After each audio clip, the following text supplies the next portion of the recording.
আসন্ন পঞ্চায়েত ভোটে টিকিট না পেয়ে ক্ষোভ প্রকাশ করলেন জলঙ্গি ব্লক তৃণমূল যুব সভাপতি মোশাররফ হোসেন লিলুয়া। তিনি অভিযোগ করেন, টাকার বিনিময়ে পঞ্চায়েত নির্বাচনে টিকিট বিক্রি করা হচ্ছে শাসক দলে। পঞ্চায়েত নির্বাচনে দিনক্ষণ আগেই ঘোষণা হয়ে গিয়েছে, চতুর্থ দিন পর্যন্ত এখনো তৃণমূল কংগ্রেসের প্রার্থীর নামই ঘোষণা করতে পারেনি শাসক দল। আগে মুর্শিদাবাদের জলঙ্গি ব্লক তৃণমূল যুব সভাপতি মোশাররফ হোসেন সহ তার সমস্ত অঞ্চল সভাপতিকে পঞ্চায়েত নির্বাচনে টিকিট দেওয়ার প্রতিশ্রুতি দেন জেলা যুব তৃণমূল সভাপতি রাকিবুল ইসলাম ও ব্লক সভাপতি মোহিত কুমার দেবনাথ, কিন্তু সেই প্রতিশ্রুতি না পূরণ করায় ক্ষোভে ফেটে পড়েন মোশাররফ। আজ ব্লক অফিসে সবার মাধ্যমে জানা যায়, পঞ্চায়েত নির্বাচনে কোনো প্রতিদ্বন্দ্বিতা করতে পারছেন না যুব সভাপতিরা।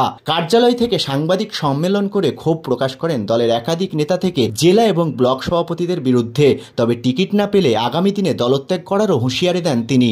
এনবিটিভি। মোহিত কুমার দেবনাথ মহাশয়কে আজকে ফোন করলাম, 3-4 দিন থেকে ফোন করছে, আমাদের দলের এত ডিলে কেন হবে, নমিনেশনে কেন ডিলে হবে। তো সেইখানটা আমাদের ডিলে হচ্ছে এবং মোহিত কুমার দেবনাথ মহাশয়কে জিজ্ঞেস করে আমি কোথায় আছি। সেখানটা বললো পিএসএ, পঞ্চায়েত সমিতি পিএসএ আমার নাম নেই, কিন্তু আইপ্যাক টিম এবং জেলাতে বলা হয়েছিল পিএসএ আমার নাম আছে, মানে 2 জায়গায় আমার নাম আছে, আমার কাজ করেছি হয়তো সেই জায়গায় আমার নাম 2 জায়গায় দিয়েছে।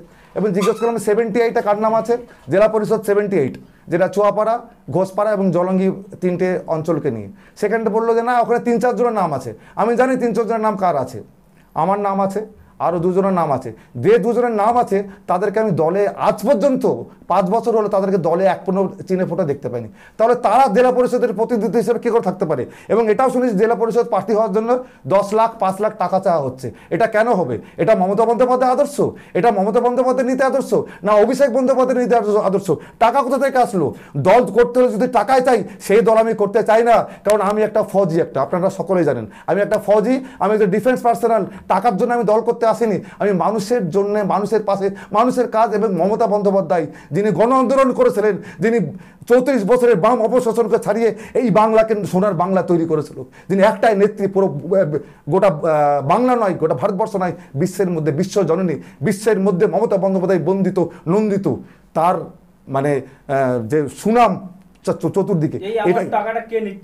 দেখুন, টাকাটা কে নিচ্ছে সঠিকটা আমি বলতে পারবো না, তবে এই ব্লকের টাকা ওঠানো হচ্ছে।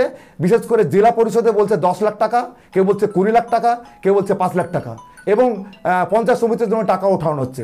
এটা আমি প্রমাণ তো দিতে পারবো না।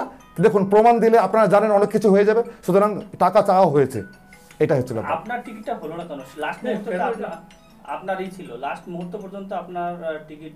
দেখুন, আমি যেমনটি বললাম, পঞ্চায়েত সমিতি 30 নম্বরে আমার নাম ছিল, সেখানটা আমার নামটা নেই। এবং জেলা পরিষদ 78, আমি বলছি জেলা পরিষদের আমার নাম আছে কি, আমি নমিনেশন দিতে যাব, সেখানটাও বলা হচ্ছে 3-4 জনের নাম আছে। আমার কথা, এখানটায় 3-4 জনের নাম কেন হবে? 3-4 জনের নাম যেখানে আছে, যদি কোনো প্রতিদ্বন্দ্বী, আমার প্রতিদ্বন্দ্বী যে দলে থেকে কাজ করতো, স্লোগান দিত, মিটিং মিছিলে থাকতো, দলের হয়ে লড়াই করতো, মানুষের হয়ে লড়াই করতো, বিগত দিনে ছিল, আছে এবং থাকবে, সেই সব মানুষ তো প্রতিদ্বন্দ্বী নেই যাদের নাম আছে।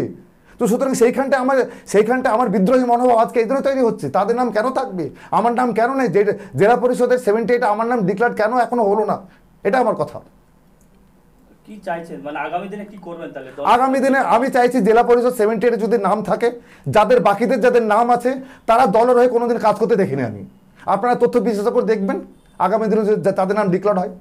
বা ব্লক নেতৃত্বের বিরুদ্ধে কি কারণে বিক্ষোভ আজকে? মানে অ্যাকচুয়ালি আমাদের ব্লক যুব সভাপতি মোশাররফ হোসেন লিলুয়া যখন দায়িত্ব পায়, তারপর থেকে জলঙ্গি ব্লকের যুবর প্রেক্ষাপটটা চেঞ্জ হয়ে যায়। কিন্তু আমাদের বিভিন্নভাবে প্রলোভন দেখানো হয়েছিল যে সমস্ত অঞ্চল কমিটির যারা সভাপতি তাদেরকে এবার পঞ্চায়েত নির্বাচনে প্রার্থী করা হবে, তার সঙ্গে ব্লক কমিটির যারা আছে তাদের মধ্যে থেকেও যারা যোগ্য তাদেরকে প্রার্থী করা হবে। কিন্তু এখন পর্যন্ত আমরা কোনো রকম ওপরের নির্দেশ পাইনি, বা যে যুবর কেউ প্রার্থী হচ্ছে কিনা এখন পর্যন্ত আমরা জানতে পারিনি। কি প্রার্থী না হলে কি দল করবেন, না কি ইস্তফা দিতে চাইছেন আপনারা? না, অ্যাকচুয়ালি প্রার্থী না পেলে দল করব না কেন? দল তো অবশ্যই করব, কিন্তু এটা অন্যায় হচ্ছে যে যুবর যারা নেতৃত্ব আছে তাদের মধ্যে অনেক যোগ্য প্রার্থী আছে যারা দলের নির্বাচনে অংশগ্রহণ করতে পারত। তাহলে কি টাকার বিনিময়ে টিকিট হচ্ছে, এরকম কিছু একটা শোনা যাচ্ছে? না, অ্যাকচুয়ালি এটা শোনা যাচ্ছে, আমিও শুনেছি, কিন্তু কতটা সত্য সেই প্রমাণ আমার কাছে নেই। বিভিন্ন পারপাসে জানতে পাচ্ছি যে টাকার বিনিময়ে নাকি প্রার্থী হচ্ছে।